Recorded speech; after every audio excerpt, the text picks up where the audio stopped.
And part of that corporate responsibility is to give back. When I talked about Marilyn Carlson Nelson and her work, her philanthropic work with Super Bowl and Special Olympics, she was also put Carlson as the first signator to the UN's ICHRIE. You know what ICHRIE is? It's a very sad subject. It is the elimination of children, prostitution, and trafficking. And the UN identified it as the single largest future threat to our civilization. Marilyn signed on because Carlson Companies is very involved in world childhood, and so we've been educated firsthand on what happens to the children around the world. It is something that meshes with my value system. It is not a topic that many people like to talk about, but there is an education that needs to take place. And we need to make sure that our industry, as a soft target for these criminals that are doing this, are educated on how to spot it, how our employees know what to look for. And that was why Women in Lodging sponsored the webinar. That is why Carlson Companies is giving the educational plan that we have for our employees to EI to put out to the industry. It is critical. It's ugly. Prostitution of any kind is ugly. But of our children, please. We need to make sure that our hotels take a tough stand on this. The Chinese proverb that's up, it is better to light a candle than to curse the darkness. It's what one person can do to change the environment. Marilyn signing on to ECPAT, encouraging all of her peers to do the same. There's another woman who has truly inspired me, and it was actually at my son's graduation. She gave the address, and many of you may not know who Mary Jo Copeland is. But Mary Jo Copeland is the woman who created Sharing and Caring Hands in Minneapolis. Mary Jo was from Rochester, Minnesota, and she had 12 children. She started in a little piece of real estate in downtown Minneapolis where the homeless would come in, and she would wash their feet, and she would serve them a meal, to what is now a multi-million-dollar corporation serving the homeless and the needy. And she is not given any government funds. It is purely donations. One woman saving lives, making a difference. She now has homes and she has rooms, that she's built that they can stay in.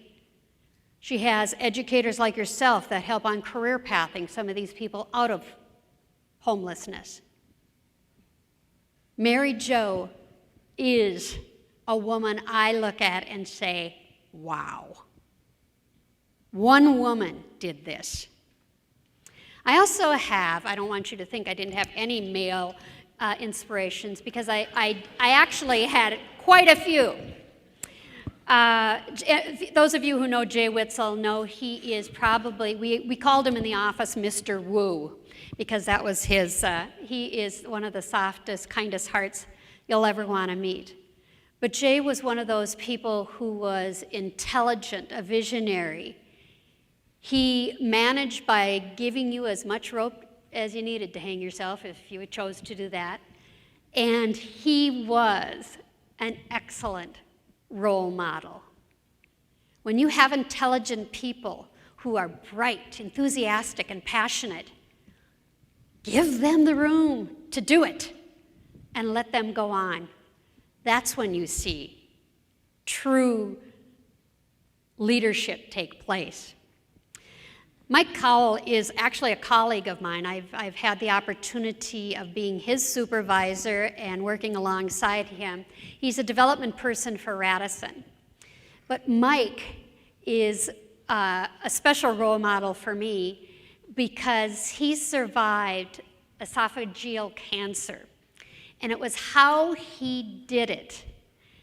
And at the time, he was diagnosed first, he was told to go home, get his house in order. There was nothing that could be done. Well, Mike, his wife, and his brothers encouraged him to get a second opinion, and he went to Stone Kettering, and they said, no, we think it's going to be a drastic surgery, but we think we can do this. He was sawed open in the front, sawed open in the back, and you know what happens with esophageal cancer, and they removed a lot of his stomach. And what inspired me most about him, and what I think is one of the greatest traits of true leaders, was his sense of humor. When he said he would be, on the hospital bed after the surgery, and he'd be laying there, and he'd be, hooked up to all kinds of tubes and machines, etc., and he'd look up and say, is that the best you got? I'm still here. And he kept a good sense of humor. He is 15 years cancer-free. He still takes a lot of medication to keep it under control. It's his new normal, as he says. And he keeps going strong.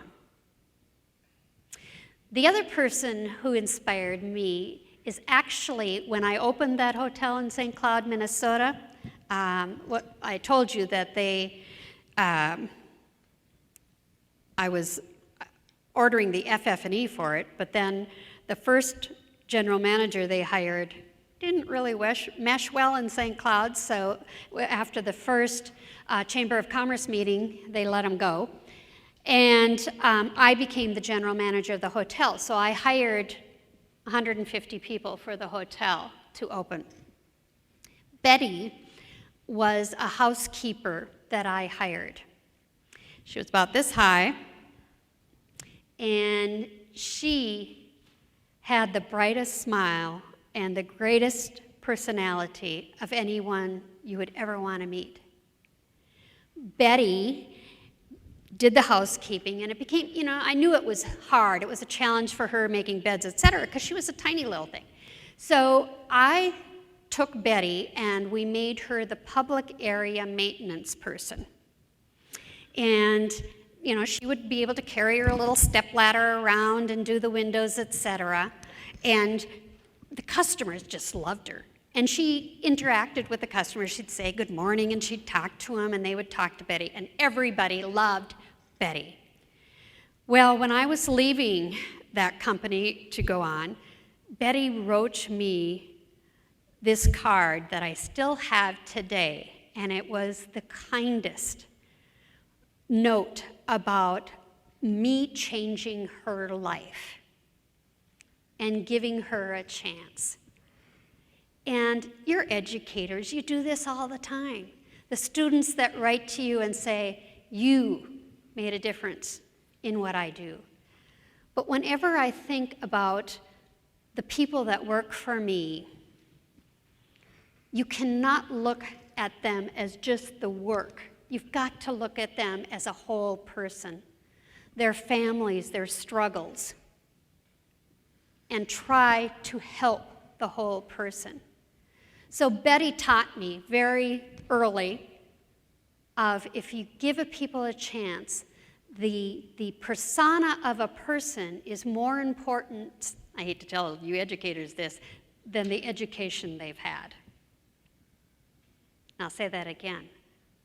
The persona of a person is more important than education.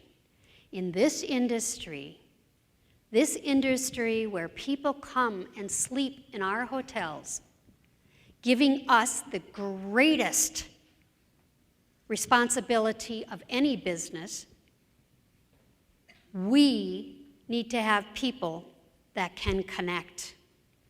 And Sue Gordon, who was an early human resource person with Carlson, who created Yes, I Can, by the way, for Radisson, she always talked about people who had passion, intelligence, compassion, and intensity. We called it picky. You need to have those talents, that trait, to be in this business. I always used to laugh a little bit when I'd interview people and they'd come in and say, well, I really like people. And I said, versus what? And I always told the students, I said, don't tell them you like people. Tell them you are invigorated by helping people, about making a difference. I loved the movie that Pay It Forward. Have you seen the movie Pay It Forward? It's an old now, but it talked about a little boy who was challenged in a social studies class to make a difference in the world. So he created this program, and it was Pay It Forward. I will help somebody do something, and then that person, all that you wanted in return was for them to pass it on. And it turns out it was passed on and on. He saved lives. He stopped somebody from drinking, depression. This little boy. And it went viral. This is before Facebook and Twitter and all the other viral. But it went viral. Pay it forward. How many times when you smile at somebody who looks like they're having a really bad day, does it bring a smile to their face? It takes so little, but we need people in this industry because what we do is satisfy people's desire and wants at that time. I mean, they come into us off of a cattle car airline.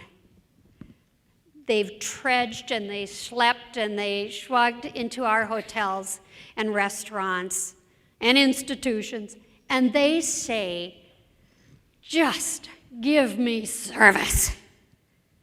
And we could just give them service, but what we need to do is to put the humanity behind service, and that's passion. That's delivering to those customers an added value. And our industry does it better than anybody else. I talked about several leaders, Marilyn and Trudy and Jay, and I really learned this a lot from Jay. We have the 4 C's of great leadership. And it's, as I said, character is at number 1. You have to understand where you're grounded, what your values are.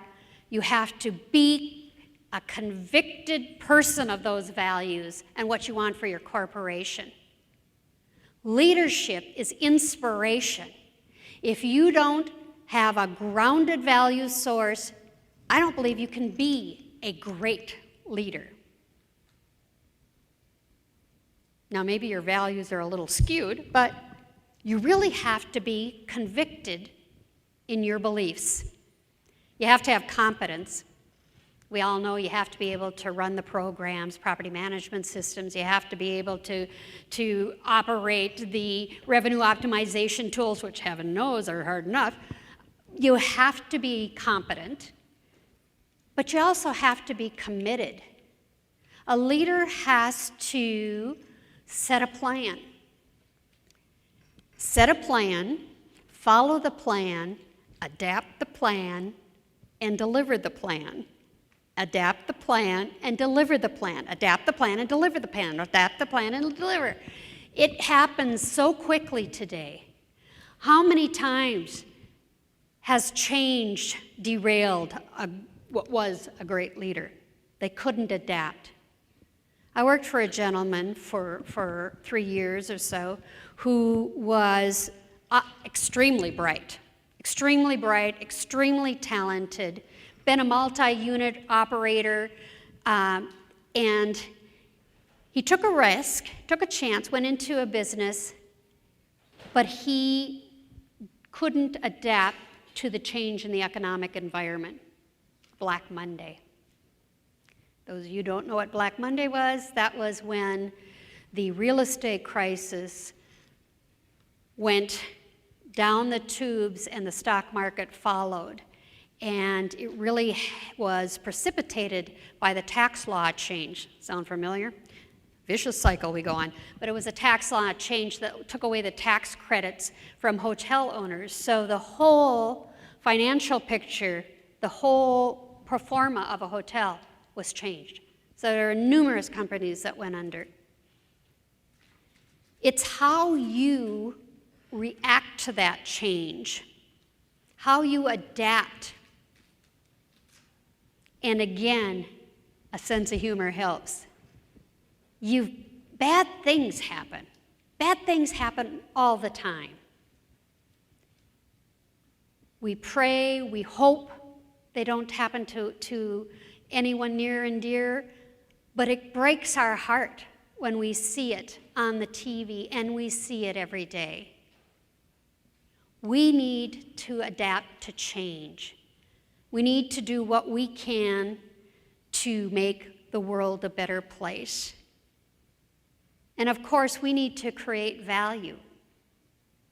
And when we talk about creating value, it's for businesses, certainly.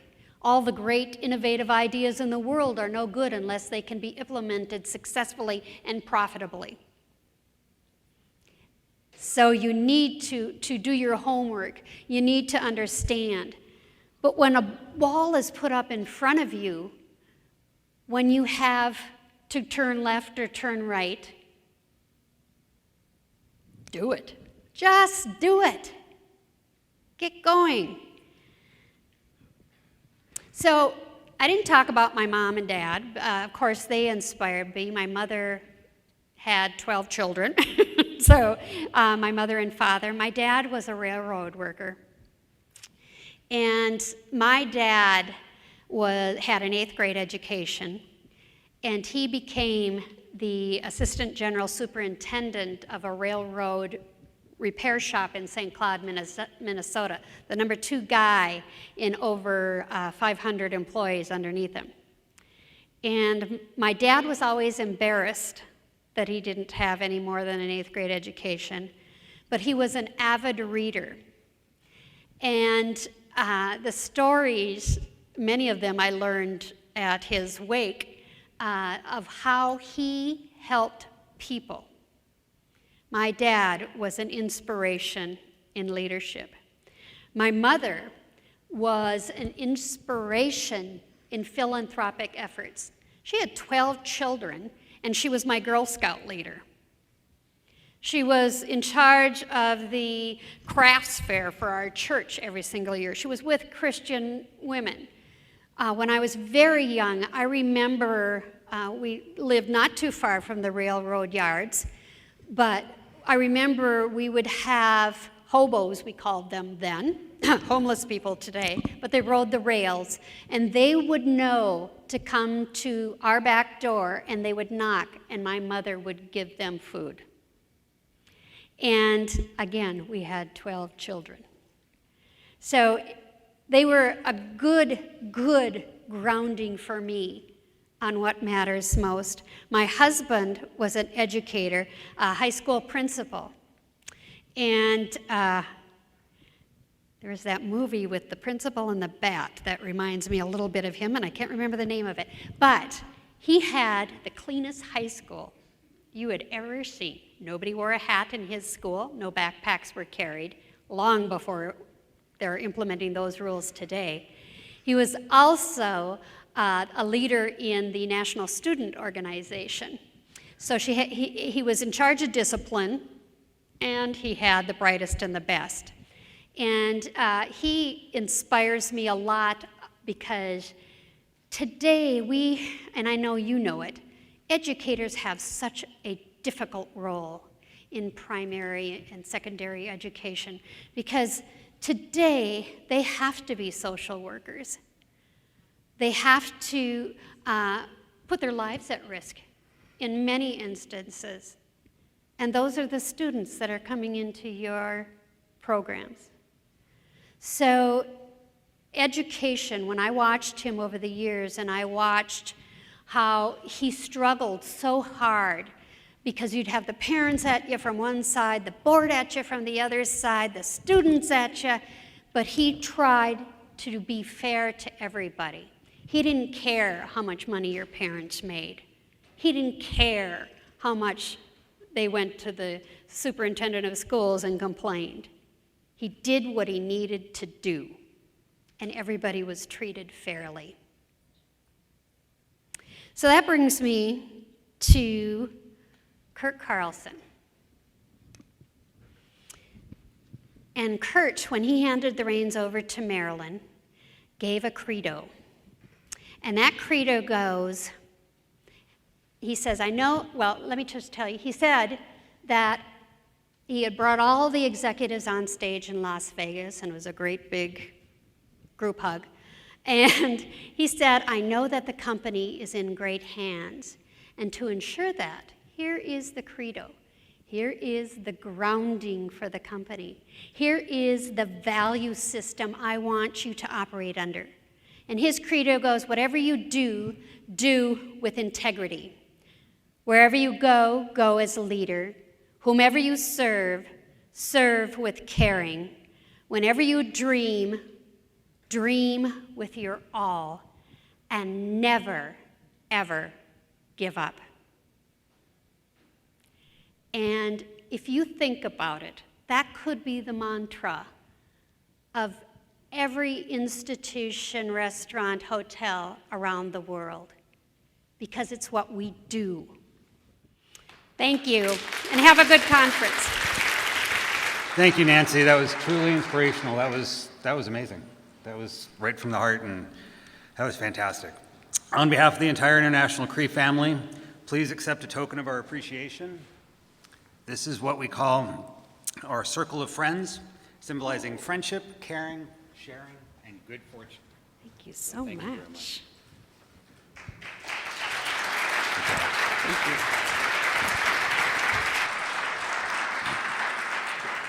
We hope you keep that gift as a reminder that you're always included in International ICHRIE's circle of friends.